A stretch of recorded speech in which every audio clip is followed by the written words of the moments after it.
నుండి జయ గారు అయితే మనకు ఒక పెద్ద ఆర్డర్ అయితే ఇచ్చారండి. అలాగే అక్క చాలా పేజెస్లోకి వెళ్ళి చూస్తే నార్మల్ రాగి పిండితో రాగి డ్రై ఫ్రూట్ లడ్డు అయితే చేస్తున్నారంట. కానీ మన సంధ్య హోమ్లీ ఫుడ్స్లో స్పెషలే స్ప్రౌటెడ్ రాగి పౌడర్ కదండి. అలాగే అక్క స్ప్రౌటెడ్ రాగి డ్రై ఫ్రూట్ లడ్డు అయితే కస్టమైజేషన్ చేయించారు. కస్టమైజేషన్ ఏంటి అని అంటే కొన్ని లడ్డూస్కి చాలా గీ ఎక్కువగా వేయమన్నారు. అలాగే కొన్ని లడ్డూస్కి అయితే ఇంకా గీ తక్కువగా వేయమన్నారు. అలాగే ఈ లడ్డూస్ని పిల్లలకి అక్క హాస్టల్కి అయితే పంపుతున్నారంట. అందుకు లడ్డూస్లో చాలా డ్రై ఫ్రూట్స్ అయితే ఉండాలి అని అయితే చెప్పారండి. అక్క చెప్పిన రిక్వైర్మెంట్స్ ప్రకారం లడ్డూస్ అయితే కంప్లీట్ చేశాము. ఇలాగే మీకు కూడా స్ప్రౌటెడ్ పిండిలతో ఏవైనా స్నాక్స్ ఇలాగే లడ్డూస్ కావాలి అంటే మన సంధ్య హోమ్లీ ఫుడ్స్లోకి వచ్చి ఆర్డర్ చేసుకోండి.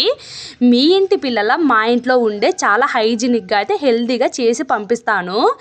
ఒక్కటైతే చెప్తున్నానండి, ట్రస్ట్ మీరు మీ ఇంట్లోకి వచ్చిన తర్వాత బాక్స్ ఓపెన్ చేయంగానే గీ స్మెల్ రాకపోతే నన్ను అడగండి. అలాగే సంధ్య హోమ్లీ ఫుడ్స్ని సపోర్ట్ చేయండి. Thank you.